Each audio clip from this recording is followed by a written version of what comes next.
It's all different today, of course. Hand tools are the preserve of the hobbyist. Production is undertaken in large factories with machines and robots. Our homes are heated with electricity and gas. Wood belongs in the fireplace and charcoal in the barbecue. We drive cars, fly planes, talk on mobiles.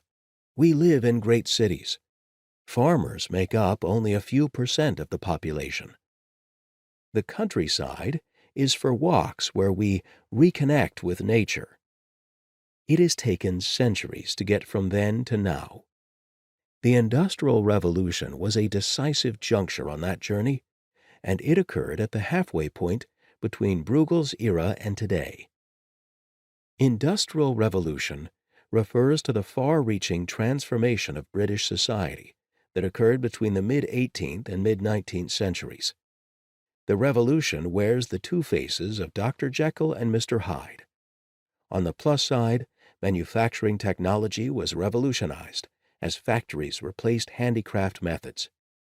Productivity leaped up through the invention of machines to spin and weave cloth, the perfection of the steam engine so that it became a widely used source of power, the replacement of charcoal by coal in the smelting and refining of iron, and the construction of the first railways. Cheap coal displaced expensive renewable energy sources like wood, water, and wind. The continuous search for improved methods of production became normal business practice. Cities grew as people shifted from farming to industry and commerce.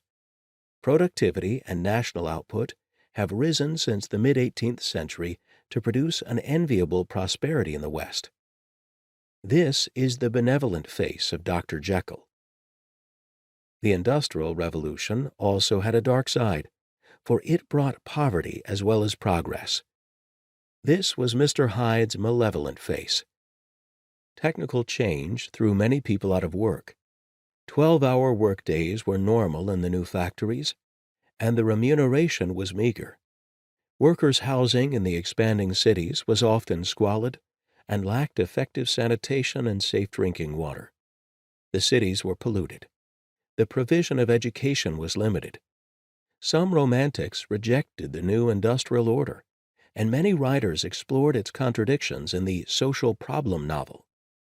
Workers organized trade unions, although they were illegal, and protest movements to improve their conditions, while socialists plotted a better world order. Foreign observers were appalled.